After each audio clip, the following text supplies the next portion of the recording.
تو اسی کو تو حضرت فرما رہے تھے کہ لوگ اس وقت میں فضول خرچیوں کا شکار ہو گئے. شادی بیاہوں میں دیکھیے آپ کہاں سے کہاں تک آدمی گزرتا چلا جاتا ہے, اسے اندازہ بھی نہیں ہوتا. سارا مال برباد کر دیا شادی بیاہوں کے اندر, اور بعد میں دوسرے بچے کی شادی کا جب نمبر آیا تو پھر فقیری, پھر گداگری, پھر وہی. اب کمائے گا تو کیسے کیسے کر کے کمائے گا, اللہ ہی بہتر جانے کہ وہ کیسے پیسہ جمع کرے گا, کیونکہ اسے دوسرے بیٹے کا پھر نکاح کرنا, بیٹی کا پھر نکاح کرنا ہے. اس لیے اعتدال پر برقرار رہنا چاہیے, عدل و انصاف سے کام لینا چاہیے. جو اصل زندگی ہے اس کو تلاش کرنا چاہیے کہ ہمیں اصلی زندگی گزارنے کا رستہ شریعت نے, قرآن اور حدیث نے کیا بتایا ہے. آیت کریمہ جو میں نے آپ کے سامنے پڑھی تھی اس میں 6 باتیں اللہ نے ارشاد فرمائی ہے. 6 باتیں, 3 کام کرنے کے ہیں اور 3 کاموں سے بچنا ہے. 6 کام اگر بندے نے اختیار کر لیے, ان میں سے 3 کرنے کے اور 3 سے بچنا ہے, تو سمجھ لو زندگی کا بیڑا پار ہو گیا ہے. قرآن کریم کہتا, اور دیکھو یہ آیت کریمہ ہر جمعے کو جہاں جہاں جمعہ ہوتا ہے وہیں وہیں اس آیت کریمہ کو پڑھا جاتا ہے خطبے میں اخیر میں. ان اللہ یأمر بالعدل, بے شک اللہ تعالی حکم دیتا ہے عدل و انصاف کرنے کا, عدل و انصاف کرنے کا. پہلے ترجمہ سنیے آپ اس کا, ان اللہ یأمر بالعدل. اور یاد کرنا میں صرف سنانے کے لیے نہیں بیٹھا ہوں کہ میں اپنی سناتا چلا جاؤں, آپ سنتے چلے جائیں, تسلسل باندھ لیا جائے, 15 منٹ کے 3 سانس لے لیے جائے, 45 منٹ 50 منٹ میں بات ختم کر دی جائے. میں سانس سپاٹے کے لیے نہیں بیٹھا. میں آپ کو جو باتیں عرض کر رہا ہوں وہ باتیں آپ کوشش کریں کہ یاد ہو جائیں, کہیں کہیں ہم آپ سے پوچھیں گے بھی. قرآن کریم کی آیت کیا ہے جی؟ ان اللہ یأمر بالعدل, بے شک اللہ تعالی انصاف کرنے کا حکم فرماتا ہے کہ لوگوں انصاف کرتے رہو. دوسرا ٹاپک, والاحسان, اور ایک دوسرے کے ساتھ بھلائی کرنے کا اللہ حکم دیتا ہے کہ سب ایک دوسرے کے ساتھ اچھا سلوک کرتے رہیں. 2 باتیں ہوئی. تیسرا ٹاپک, وَإِيتَاءِ ذِي الْقُرْبَى, اور اپنے رشتہ داروں کے اوپر خرچ کرنے کا حکم دیتا ہے کہ تم اپنے قریبی رشتہ دار, اولاد ہیں, بھائی بہن ہیں, پھوپھی ہیں, چچا ہیں, بھتیجے ہیں, یہ قریبی رشتہ دار ہیں, خاص طور سے ان کے اوپر ان کی کفالت کا حکم دیتا ہے. 3 باتیں ہیں یہ جن کو کرنا ہے. پہلا کام ہے عدل و انصاف سے کام لینا. دوسرا کام ہے احسان, بھلا سلوک کرنا, لوگوں کے ساتھ اچھا سلوک کرنا. اور تیسرا کام ہے اپنے قریبی رشتہ داروں کے اوپر خرچ کرنا, ان کی ذمہ داریاں ادا کرنا. اور 3 کام وہ ہیں جن سے بچنا ہے. وَيَنْهَا عَنِ الْفَحْشَاءِ, اور اللہ تعالیٰ روکتا ہے بری باتوں سے, برے کاموں سے. کھلا بے حیائیوں سے, فحشاء کھل کر کے بے حیائیوں سے, والمنکر, اور غیر معقول کاموں سے اللہ تعالیٰ روکتا ہے کہ جو کام عقل و شرع میں پسند نہیں ہیں وہ کام کیوں کرتے ہو. جنہیں عقل بھی پہلی فرصت میں کہہ دے کہ یہ کام بہتر نہیں ہے, ان کاموں سے اللہ روکتا ہے. نہ کھل کر کے برائی کرو, نہ چھپ کر کے برائی کرو. پھر فرمایا والبغی, اور ایک دوسرے کے اوپر زیادتی کرنے سے اللہ تعالیٰ روکتا ہے. تو پتہ چلا کہ یہ 3 کام ایسے ہیں جنہیں کرنا نہیں, اور پہلے 3 کام وہ ہیں کہ جنہیں کرنا ہے. اللہ کہتا ہے یعظکم لعلکم تذکرون, اللہ تعالیٰ تمہیں سمجھاتا ہے, تمہیں نصیحت کرتا ہے تاکہ تم دھیان دو, تاکہ تم نصیحت حاصل کرو, تاکہ تم بات کو سمجھو اور ان کے اوپر عمل کرو. اب پھر دوبارہ آیت کریمہ کا میں اعادہ کرتا ہوں. اللہ جو 3 کام کرنے کا حکم دیتا ہے وہ کیا ہے؟ دہرائیے. پہلا کام ہے عدل و انصاف سے کام لینا. دوسرا کام ہے قریبی رشتہ داروں کے اوپر خاص طور سے خرچ کرنا. دوسرا کام ہے احسان, اچھا سلوک کرنا. اور تیسرا قریبی لوگوں کے اوپر خرچ کرنا. اور 3 کام جن سے اللہ روکتا ہے. پہلا کام ہے وَيَنْهَا عَنِ الْفَحْشَاءِ, کھلے عام برائیوں سے روکتا ہے. اس طرح برائی نہیں. پھر فرمایا والمنکر، اور عام برائیوں سے روکتا ہے، چاہے وہ دبی ہوئی ہو یا واضح ہو، اور غیر معقول کاموں سے روکتا ہے. اور تیسری چیز ہے والبغی، ایک دوسرے کے اوپر چڑھائی، بغاوت، زیادتی، اور کسی کو ستانا، کسی کے خلاف سازشیں کرنا، کسی کے خلاف قدم اٹھانا، اس طرح کی چیزوں سے اللہ روکتا ہے. اور اللہ آخر میں کہتا ہے سن لو یعظکم لعلکم تذکرون، اللہ تمہیں سمجھاتا ہے تاکہ تم دھیان دو، تاکہ تم نصیحت حاصل کرو. یہ ہے قرآن کریم اور یہ ہے پوری تقریر. اگر ہم نے ان 6 باتوں کو سمجھ لیا تو انشاءاللہ العزیز ہماری زندگی پوری کی پوری طیر ہو جائے گی، پوری کی پوری زندگی اللہ کی فرما برداری کے مطابق گزر جائے گی. عدل و انصاف پہلا ٹاپک ہے آیت کریمہ کا. عدل و انصاف پہلی چیز ہے کہ آدمی اپنی ذات کے ساتھ عدل کرے، اللہ کی عبادت کرے، اللہ کو ایک مانے، اللہ کو ایک مان کر اللہ کے ساتھ عدل و انصاف کرے، اللہ کو ایک مانے، اللہ کی ذات و صفات میں کسی کو شریک نہ کرے، اللہ جس شان کا ہے اسی شان سے اللہ سے ڈرے اور اسی شان سے اللہ کی عبادت کرے. یہ عدل ہے جو اللہ کے ساتھ میں بندے کا عدل ہے. اس کے ساتھ کسی کو شریک نہیں کرے گا، نہ ذات میں نہ صفات میں کسی کو شریک کرے گا. اگر تمہیں خدا کی صفات میں کسی کو شریک دیکھنا ہے، جاؤ کلیئر چلے جاؤ، تمہیں ملیں گے جو خدا کی صفات میں شریک کرتے نظر آئیں گے. جاؤ بدایوں چلے جاؤ، اجمیر چلے جاؤ، نہ جانے کتنے لوگ ہیں جہاں اللہ کی صفات میں شریک کرتے نظر آئیں گے. اللہ ایسی خرافات سے مسلمانوں کی حفاظت فرمائے. عدل تک حکم دیتا ہے، انصاف کا حکم دیتا ہے. پھر اللہ کے بعد اپنی ذات کے ساتھ انصاف کیا جائے کہ میں جس طرح اللہ کا بندہ ہوں اسی طرح اللہ کی عبادت میں حصہ لوں. جتنا مجھے اللہ نے طاقت دی ہے اتنا ہی میں اللہ کی عبادت میں اس طاقت کا استعمال کروں. طاقت دی ہے اللہ نے کہ میری طرف آ، اللہ نے حکم دیا ہے میری دین و شریعت کے اوپر عمل کر، مگر بغاوت کی طرف جاتا ہے بندہ، خلاف ورزیوں کی طرف جاتا ہے. پھر عدل و انصاف نکلتا ہے کہ آدمی اپنے ماتحتوں کے ساتھ عدل و انصاف کرے. جو تمہارے ماتحت ہیں آقا ملازمین کے ساتھ عدل و انصاف کرے، ذمہ دار چھوٹوں کے ساتھ انصاف کرے، اور پھر یہ چھوٹے اپنے مالک کے ساتھ انصاف کرے. مالک نے جو کام دیا ہے اسے پورے طور پر انجام دے، اور اگر انہوں نے پورے طور پر انجام دیا ہے تو مالک ان کی پوری مزدوری دے، مالک ان کے ساتھ پورا رحم و کرم کا معاملہ کرے. اللہ کے نبی صلی اللہ علیہ وسلم نے ایک جگہ فرمایا ہے من لم یرحم صغیرنا، آقا نے فرمایا لیس منا من لم یرحم صغیرنا ولم یوقر کبیرنا ولم یبجل عالمنا. فرمایا وہ آدمی ہم میں سے نہیں ہے، وہ آدمی ہماری جماعت میں سے نہیں ہے، اس آدمی کا صحیح معنی میں ہم سے کوئی تعلق نہیں ہے.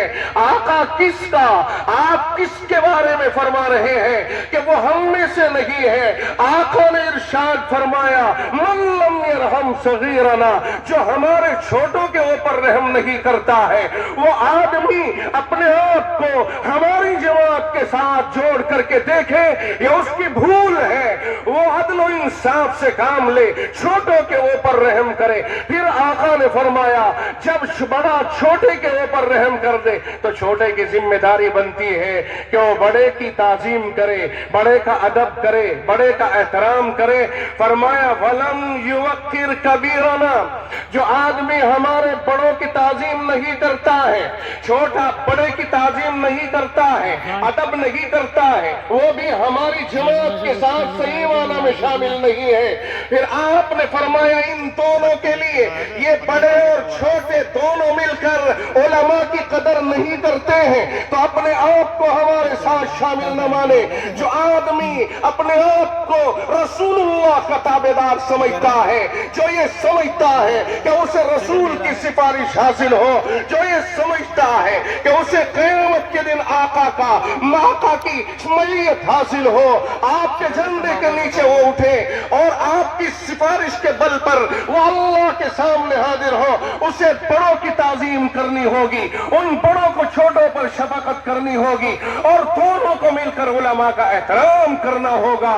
یہ ہوگا ان کے لیے عدل و انصاف، یہ ہے عدل و انصاف کا ان کے لیے معیار۔ علماء کا مقام اور مرتبہ آقا نے آخر میں بلند بیان فرما دیا ہے۔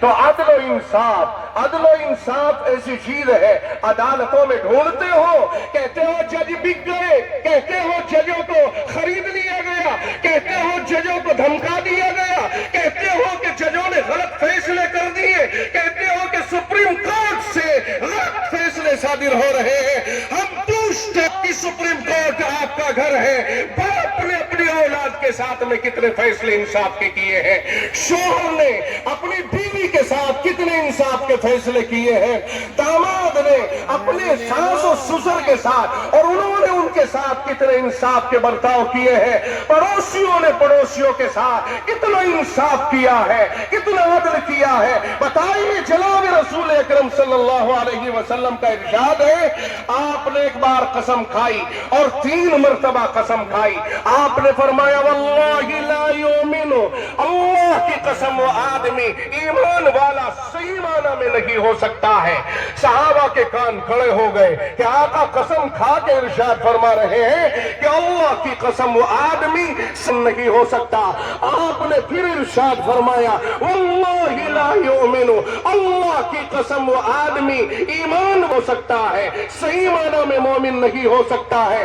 تیسری بار پھر آمنہ کے لخت جگر امام الانبیاء بدر شاہ بدر حنین جناب محمد الرسول اللہ صلی اللہ علیہ وسلم نے یہ ارشاد فرمایا واللہ لا یؤمن، اللہ کی قسم وہ آدمی مومن نہیں ہو سکتا ہے۔ صحابہ دہل گئے، سہم گئے اور خوف سے لرزاں و ترساں پوچھتے ہیں قیل من یا رسول اللہ، اللہ کے رسول ایسا بد نصیب کون ہے جن کے بارے میں آمنہ کا لخت جگر گویا ہے اور بار بار قسمیں کھا کے ارشاد فرماتا ہے کہ وہ آدمی اللہ کی قسم مومن نہیں ہو سکتا ہے۔ توجہ رہے، آقا نے ارشاد فرمایا الذی لا یأمن جارہ بوائقہ، خدا کی قسم وہ آدمی مومن نہیں ہو سکتا ہے جس کا پڑوسی اس کی شرارتوں سے محفوظ نہ رہے۔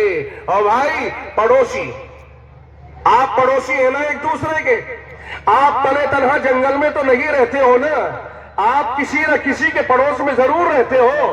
آپ کے لیے اور پڑوسی مسلم اور غیر مسلم کی کوئی قید نہیں فرمائی، آپ نے ارشاد فرمایا الذی لا یأمن جارہ بوائقہ، جس کی شرارتوں سے اس کا پڑوسی محفوظ نہ رہے، اس کو آقا نے فرمایا وہ آدمی صحیح معنی میں مومن کہلانے کے قابل نہیں۔ آپ نے آگے بھی ارشاد فرمایا لیس المؤمن الذی یشبع وجارہ جائع الی جنبہ، فرمایا وہ آدمی مومن کہلانے کے قابل نہیں جو خود پیٹ بھر لے اور اس کا پڑوسی بھوکا پریشان پڑا رہے، عمرے پہ عمرے کرتا ہے، حج پہ حج کرتا ہے، بڑے بڑے کام انجام دیتا ہے، پڑوس کی اسے خبر نہیں ہے کہ پڑوسی کے ساتھ کیا گزر رہی ہے، پڑوسی کی بیٹی جوان ہو گئی، بڑی ہو گئی، نکاح کا انتظام نہیں ہے کہ آگے بڑھتے جا رہے ہو، یاد رکھیے خدا کے یہاں پوچھا جائے گا کہ تم نے اپنے پڑوسی کا خیال کیوں نہیں کیا ہے۔ دور اول میں بھوک کا معاملہ سب سے مقدم تھا، پریشان حال تھے، غریب غربا تھے، کھانے پینے کو بہت کم میسر آتا تھا، اس لیے آپ نے پیٹ بھلا مقدم فرمایا، ورنہ حاجتیں جو ضروری حاجتیں وہ سب اس کے اندر شامل ہوتی ہیں، جو ضروری حاجتیں ہیں وہ اس کے اندر شامل ہو جاتی ہیں۔ میرے بھائی پڑوسیوں کا خیال کرنا یہ عین عدل ہے، پڑوسیوں کا خیال کیا جائے۔ ظاہری اعتبار سے آپ کے پڑوسی آپ کے گھر کے سامنے والا بھی ہے، وہ سب سے مقدم ہے، آپ کے برابر والا بھی ہے، آپ کے پیچھے والا بھی ہے، یہ کئی طرح کے پڑوسی ہیں جو آپ آپ کے مکان کے آگے پیچھے دائیں بائیں ہیں، اور کبھی سفر میں چلتے ہو سیٹ پر بیٹھا ہوا بھی وقتی پڑوسی ہے، آپ کے پڑوسیوں کا اگر آپ نے خیال نہیں کیا ہے، اللہ کے نبی علیہ الصلوۃ والسلام نے فرمایا وہ آدمی صحیح معنی میں مومن کہلانے کے قابل نہیں ہے۔ آپ کو یہ حدیث پاک سمجھ میں آ گئی بھائی؟ آئی یا نہیں آئی؟ پڑوسیوں کا خیال کریں گے انشاءاللہ۔ پڑوسیوں کا خیال کرنا، اگر ہم پریشان ہو، مثال کے طور پر آپ ایمانداری سے بتائیے پریشان ہم ہو تو ہم خیال کریں گے یار کوئی ہمارا خیال کر لے، کوئی ہمارے کام آ جائے۔ میں پریشان ہوں، میں سوچوں گا یار میرا کوئی ساتھ دے دے، میرا کوئی ہاتھ پکڑ لے، نہیں کوئی ہاتھ پکڑے گا میرا دل ٹوٹے گا، مجھے احساس ہوگا۔ اس لیے ہم اگر پوزیشن میں ہیں ہمیں اپنے پڑوسیوں کا مکمل خیال کرنا چاہیے۔ یہ ہے شریعت غرہ، شریعت حقہ۔ آج دنیا کو یہ بتانے کی ضرورت ہے کہ اسلام اس خوبی کا حامل ہے کہ اس کے پڑوس میں کوئی مسلم ہو یا غیر مسلم، یہودی ہو یا عیسائی، کوئی بھی ہو، اس سے کوئی بحث نہیں۔ اللہ نے اپنے پڑوسیوں کو اور اللہ کے رسول نے اپنے پڑوسیوں کو بہترین نگاہ سے دیکھنے کا حکم فرمایا اور ان کے ساتھ اچھا سلوک کرنے کا حکم فرمایا ہے۔ کاش کہ یہ روایت اور یہ حدیث پاک جو پڑوسیوں کے حقوق سے متعلق ہے ہر آدمی اس کو اپنے لیے آئینہ عمل بنا لے تو میں سمجھتا ہوں کہ اختلافات اور جھگڑے ہی ختم ہو جائیں گے۔ اس لیے پڑوسیوں کے اوپر زور دیا گیا ہے کہ پڑوس کو اچھا رکھا جائے، پڑوس کو۔ اسی وجہ سے تو شریعت نے حکم دیا اور حق دیا ہے کہ اگر کوئی مکان بک رہا ہے اور تمہارا بالکل پڑوسی یا اس مکان میں شریک ہے، رستے میں شریک ہے، منافع میں شریک ہے، اس کا حق ہے کہ پہلے اس سے پوچھو آپ خرید رہے ہو کیوں، تاکہ کوئی غلط پڑوسی یہاں آ کر کے نہ بس جائے اور پوری گلی کے ماحول کو نہ خراب کر ڈالے۔ پڑوسیوں کے لیے یہاں تک ہے کہ بکنے والے مکان کو اگر آپ نے پوچھا نہیں اپنے شریک سے، اپنے پڑوسی سے، اور اس کو آپ نے کسی کو فروخت کر دیا، شریعت اسے حق دیتی ہے کہ جاؤ دعویٰ کرو اور اس کو اپنے حق میں لے لو۔ عدالت کہے گی کہ اس کا حق تھا، تم نے اس کا حق نہیں دیا، لہذا مکان واپس کرو اور اس کو دے، یہ اس کا حق ہے، یہ تمہارا پڑوسی ہے۔ پڑوس کا اللہ نے اتنا خیال فرمایا ہے، شریعت نے اتنا خیال فرمایا ہے۔ تو لوگوں عدل و انصاف سے کام لے۔ فاروق اعظم رضی اللہ تعالی عنہ عدل میں مشہور ہیں، عمر ابن عبدالعزیز رحمت اللہ علیہ عدل و انصاف میں مشہور ہیں۔ آؤ ظاہری عدل پر چلتے ہیں، ہم عدالتوں کے اوپر کوئی ٹپنی نہیں کرتے، ہمیں عدالتوں کے اوپر کوئی انگلی اٹھانے کی ضرورت نہیں۔ پہلے ہم اپنے ہی مسائل کو حل کر لیں کہ ہم کتنے بڑے عادل۔ اگر ہم عادل ہوں، ہم میں انصاف کا مادہ ہو، رب کی قسم کھا کے کہتا ہوں کوئی آپ کو بے انصافی نہیں کر سکے گا آپ کے ساتھ میں۔ لیکن مصیبت یہ ہے کہ ہم ہی انصاف پسند نہیں اور ہم ہی انصاف پر نہیں ہے، بڑی مشکلوں کا سامنا ہے۔ فاروق اعظم رضی اللہ تعالیٰ عنہ کا دور ہے، اور دیکھو منہ دیکھی کا یہ عالم ہوتا ہے آج کہ اپنا قریبی آدمی کتنا ہی بڑا جرم کر دے چھپانے کی کوشش کرتے ہیں، اسے بچانے کی کوشش کرتے ہیں، اس کے لیے سفارشیں کھڑی ہو جاتی ہیں، احتجاج کرتے ہیں، گھیراؤ کرتے ہیں۔ جناب رسول اکرم صلی اللہ علیہ وسلم نے جو عدل و انصاف سکھایا ہے وہ یہ ہے۔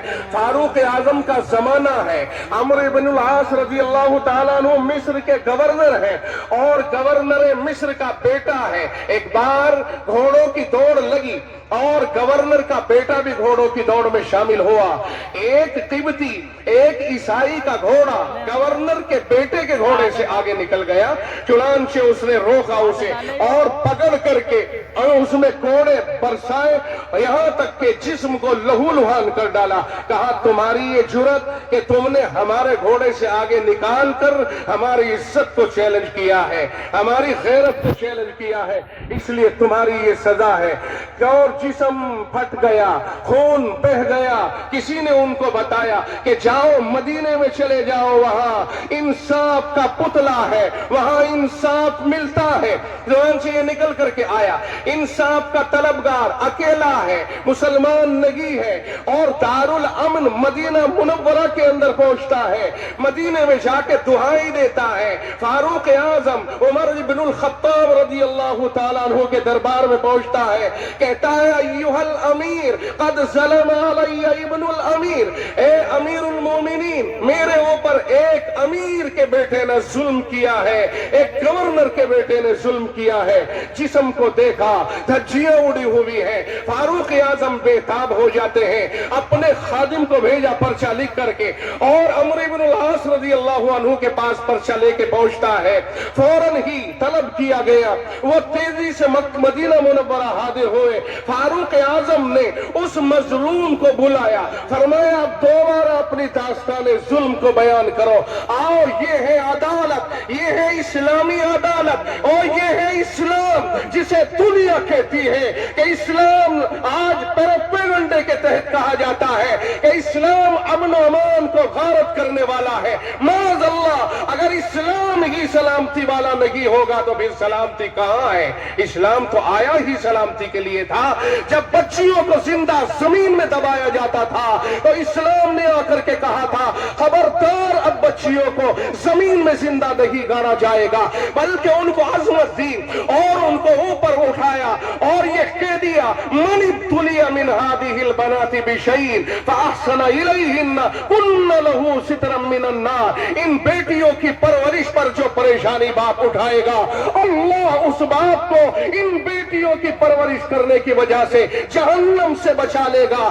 اللہ نے ان بیٹیوں کے اوپر یہ انعام رکھا ہے، بہنوں کے اوپر انعام رکھا ہے، ماں بن جائے انعام رکھا ہے، ان کے قدموں کے نیچے جنت بتائی ہے۔ یہ ہے اسلام، یہ ہے سلامتی کا ضامن۔ عمرو ابن العاص رضی اللہ عنہ بیٹے کو لے کر آئے، آپ نے مظلوم کو بلایا اور فرمایا بتاؤ تمہارے ساتھ کیا ہوا؟ چنانچہ انہوں نے بتایا کہ یہ دیکھیے میرا جسم یہ بول رہا ہے کہ میرے ساتھ کیا ہوا۔ انہوں نے عمرو ابن العاص کے بیٹے سے پوچھا بتلائیے آپ نے یہ ظلم کیا ہے؟ اس زمانے میں جھوٹ کا رواج نہیں تھا، صاحب کہا کہ جی امیر المومنین مجھ سے یہ گناہ ہوا ہے۔ چنانچہ امیر المومنین نے کتابوں میں لکھا ہے کہ اس مظلوم کو اپنا کوڑا عطا فرمایا اور یہ فرمایا اضربہ کما ضربکا واخذلہ کما خذلک، مار جس طرح اس نے تجھے مارا ہے اور اسے رسوا کر، اسے ذلیل کر جس طرح تجھے اس نے رسوا اور ذلیل کیا ہے۔ یہ ہے اسلامی عدالت، یہ ہے فاروقی عدالت، یہ ہے انصاف اور یہ ہے حکومت چلانے کا طریقہ۔ تب جا کر کے کہیں حکومت چلتی ہے، تب جا کر کے جب بادشاہ انصاف پسند ہوتا ہے تو رعایا میں انصاف اترتا ہے، اور جب بادشاہ ظالم ہوتا ہے، نہ انصاف ہوتا ہے، مالک نہ انصاف ہوتا ہے، تو رعایا کے اندر بھی نہ انصافی اترتی ہے۔ بادشاہ اگر انار کے اوپر نظر ڈال دے اور اس کے اوپر نیت خراب ہو جائے تو انار کا رس ختم ہو جاتا ہے، بد نیتی کا اتنا برا اثر پڑتا ہے۔ اگر نیت درست ہے، انما الاعمال بالنیات، نیت درست ہے، ہر طرف خوشحالی آتی ہے، ہر طرف امن و ایمان آتا ہے، ہر طرف شانتی آتی ہے۔ اور اگر بادشاہ اور ذمہ دار کی نیتیں خراب ہیں تو یاد رکھیے ہر طرف ہاہاکار، ہر طرف بد امنی، ہر طرف بے ایمانی، ہر طرف بے انصافی، ہر طرف ظلم و ستم، ہر طرف بغاوتیں اور پریشانیاں ہی پریشانیاں ہوتی ہیں۔ اس لیے رب کہتا ہے ان اللہ یأمر بالعدل، اللہ انصاف کا حکم دیتا ہے۔ باپ ہو تو انصاف کرو، متولی ہو تو انصاف کرو، بیٹے ہو تو انصاف کرو، شوہر کرو، مدرس ہو تو انصاف کرو، ذمہ دار سے لے کر ماتحت تک ہر جگہ انصاف ہی انصاف مطلوب ہے۔ جب انصاف کا دامن تار تار ہو جاتا ہے تو پھر بد امنیاں آتی ہے، بے چینیاں آتی ہے، بے اطمینانیاں آتی ہے۔ صلی اللہ علیہ وسلم نے یہی تربیت صحابہ کو فرمائی تھی۔ اب فاروق اعظم نے کوڑا دے دیا اور فرمایا مار اسے، اور سارے کے سارے کھڑے ہوئے ہیں، تنے تنہا ہے، مصر سے آیا ہوا مدینے میں اکیلا کوڑا ہاتھ میں اٹھا لیتا ہے اور مارتا ہے، کتابوں میں لکھا ہے مارتا ہے، اور مار کے زمین پہ کوڑا رکھ دیتا ہے، اور رکھا ہے کہ جس آقا کے غلاموں کے انصاف کا یہ عالم ہے، اس آقا کے انصاف کا کیا عالم ہوگا؟ اور کہا اشہدو ان لا الہ الا اللہ واشہدو ان محمد عبدہ ورسولہ۔ سن لو، انصاف کی بنیاد پر اور شانتی کی بنیاد پر اسلام پھیلا ہے، زور و زبردستی نہیں پھیلا۔ آج مدینے میں اسے انصاف ملا، تلے تنہا ہے، جبر کوئی نہیں تھا، انصاف کو دیکھ کر کے کلمہ شہادت پڑھتا ہے۔ یہ ہے اسلام اور یہ ہے ایمان۔ اگر ایسا ایمان و اسلام ہمارے اندر اترتا ہے ایمانداری کا، تو انشاءاللہ العزیز حالات بدلیں گے۔ عمر ابن عبدالعزیز رحمت اللہ علیہ کے دور میں بھیڑیا اور بکری اکٹھے ایک گھاٹ پر پانی پی رہے ہیں، اس کا مطلب یہ ہے کہ ان کے یہاں انصاف ہی انصاف ہے۔ اگر چوری کر لیتی ہے ایک بیٹی، سفارشوں کی بنیاد پر چھوڑا نہیں جاتا ہے۔ آقا رحمت نے اس کا ہاتھ کاٹ دیا، قرآن کا فیصلہ صادر کیا اور فرما دیا اگر میری بیٹی بھی چوری کر لیتی تو یہی سزا میں اس پہ بھی نافذ کرتا۔ یہ ہے انصاف، جس انصاف کو اللہ تعالیٰ نے ہمیں عنایت فرمایا ہے۔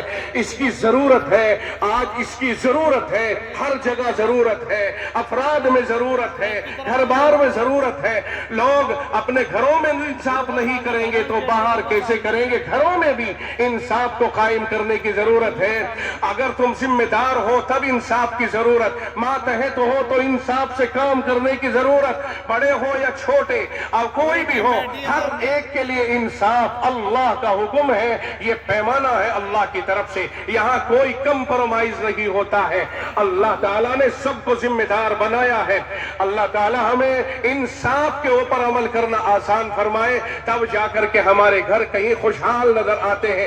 اگر ایک باپ کے 4 بیٹے ہیں، چاروں کی دلہنیں آ گئی، ماں نے اگر چاروں کے ساتھ انصاف نہیں کیا تو یاد رکھیے وہ گھر کبھی سلامت نہیں رہ سکتا ہے۔ جہاں دلہنوں کے ساتھ انصاف نہیں ہوتا ہے اس گھر میں ہمیشہ ٹوٹ پیدا ہوتی ہے۔ جہاں انصاف نہیں ہوتا ہے، ذمہ داری پہلے بڑے کی ہے اور بڑے کی ذمہ داری ادا ہونے کے بعد اب چھوٹے کے اوپر ذمہ داری عائد ہوتی ہے، تو اس کے صلے میں احترام کر، تو اس کے صلے میں عزت کر۔ تو معلوم ہوا کہ پہلے جو گھر کے بڑے ہیں وہ اپنا کردار ادا کریں، اپنا بڑپن ظاہر کریں، اس کے صلے میں پھر چھوٹے ان کے ساتھ احترام سے کام لیں، عزت و احترام کو اپنا شعار بنا ہی لیں گے انشاءاللہ۔ اللہ تعالیٰ سے دعا کرتے رہیں اللہ تعالیٰ ہمارے اندر عدل و انصاف کو پیدا فرمائے۔ اب خرچ میں بھی انصاف اور اعتدال سے کام لیں، یہ آخر ہو رہا ہے، میں اپنی بات کو 2-4 منٹ میں سمیٹ کر کے ختم کروں گا۔ خرچ کرنے میں انصاف سے کام لے۔ خرچ میں انصاف یہ ہے کہ نہ بخل کرے، نہ ضرورت سے زیادہ خرچ کرے، بلکہ جہاں ضرورت ہے صرف اتنا ہی خرچ کرے، اس سے زیادہ خرچ کرے گا اسراف اور اگر بے ضرورت خرچ کرے گا تو تبذیر ہو جائے گی، اور ضرورت میں خرچ نہیں کرے گا تو بخل ہو جائے گا۔ ان سب چیزوں سے بچا کر شریعت نے اعتدال دیا ہے، جو ایک مسلمان کا شیوا اور اس کی ذمہ داری بنتی ہے۔ آپ کو میں نے شروع میں عرض کیا تھا کہ لوگوں نے نہ جانے کہاں کہاں پیسے لگا کر کے برباد کر لیا اپنے آپ کو، اور کرتے آ رہے ہیں۔ پیسے لگاؤ اس اکاؤنٹ میں جو کبھی خسارے کا اکاؤنٹ نہیں ہے، پیسے لگاؤ جب موقع ملے خدا کی یاد میں، خدا کے نیک بندوں پر، خدا کی راہ میں، اللہ کے دین پر، اللہ کے قرآن کی نشر و اشاعت کے اوپر پیسہ خرچ کرے تو پیسے کے ساتھ انصاف ہوگا۔ اور اگر خواہ کی ضرورتیں تو نہیں ہے اور بےہودگیوں کے اندر اگر خرچ کیا جاتا ہے، یہ انصاف نہیں ہے۔ آج اویو چل رہے ہیں، آج کیفے چل رہے ہیں، آج کا نوجوان بگاڑ کی طرف جا رہا ہے، وہ کیفوں پہ جاتا ہے۔ ہم نے دیکھا کئی جگہوں پر کیفوں کا یہ عالم ہے کہ وہاں وہی جاتا ہے جو بڑا بگڑا ہوا ہوتا ہے، اور اویو کے اندر تو خاص طور سے وہ جاتا ہے جو اس سے بھی کہیں زیادہ بگڑا ہوا ہوتا ہے۔ اس لیے کیا ہم اویو اور کیفوں ہی کے لیے پیدا کیے گئے ہیں؟ مساجد ہمارے لیے ہیں، مدارس ہمارے لیے ہیں، اسکول اور کالج ہمارے لیے ہیں، تعلیم گاہیں ہمارے لیے ہیں، تعلیم حاصل کریں۔ اس میں بھی میں آپ کو ایک بات عرض کر دوں کہ نوجوان آج تعلیم بھی حاصل کر رہا ہے لیکن پھر بھی غلط ماحول اسے اثر حاصل ہو گیا تو تعلیم یافتہ نوجوان بھی تباہی کے دہانے پر پہنچتا جا رہا ہے۔ کئی جگہوں پر یہ کیس آئے ہیں کہ بیٹیاں ہیں لا الہ الا اللہ پڑھنے والوں کی اور بیٹے ہیں دوسرے طبقے سے تعلق رکھنے والے، آپسی ماحول مخلوط ہوا اور ناانصافی اور بے اعتدالی کا یہ عالم ہوا کہ دونوں میں تعلق ہوا، جوڑ ہوا، نکل گئے، بھاگ گئے۔ ویڈیوز آ رہی ہیں، آئے دن ویڈیو آ رہی ہے، قتل کر دی گئی لڑکی اور ویڈیو بنا کر کے ماں باپ کے دلوں کو زخمی بھی کیا جا رہا ہے۔ بلا شبہ یہ ہماری بھی کمیوں کا نتیجہ ہے کہ ہم نے بچپن میں ان کو کلمے نہیں سکھائے، ایمان مفصل اور مجمل نہیں سکھایا۔ آج مکاتب کی سخت ضرورت ہے، جگہ جگہ مکاتب قائم کیے جانے چاہیے، ہر مسجد میں ہر محلے میں مکتب قائم ہو تاکہ چھوٹے چھوٹے بچے بچپن سے ہی اپنے عقیدوں کو مضبوط کر لے، ایمانیات کو مضبوط کر لے، پھر دنیا میں کہیں بھی گھومتے پھرے انشاءاللہ العزیز ان کے اوپر کوئی فرق جلدی سے نہیں پڑے گا۔ اب اپنے بچوں کی تربیت کے اوپر بھی دھیان دے، گھروں کا ماحول چینج کریں اور اپنے بچوں کو جو ہم نے بڑے بڑے موبائل اور بچیوں کو دیے ہیں، ان موبائل کی راہوں سے بڑی بھگدڑ ہو رہی ہے۔ ابھی پچھلے دنوں میں ایک واقعہ آیا تھا کہ بچی ہے، نمازی بھی ہے، پڑھی لکھی بھی ہے، مگر موبائل باپ کا چرا کے خاموشی کے ساتھ ایک ایسا ایپ لوڈ کر لیا جس سے تعلق باہر کے آدمی سے قائم ہو گئے اور اس ایپ کے سہارے یہ بچی نکل کر کے بھاگ گئی۔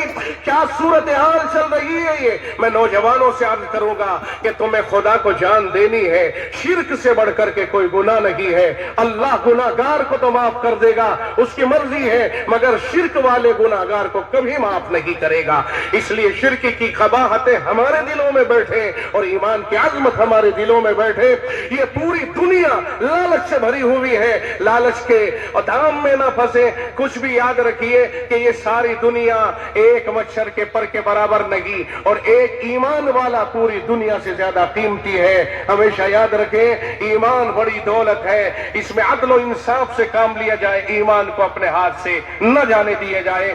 امید ہے کہ اللہ تعالی ہمیں ہماری رہنمائی فرمائے، اللہ کی ذات سے امید بھی رکھی جائے، کوشش بھی کی جائے۔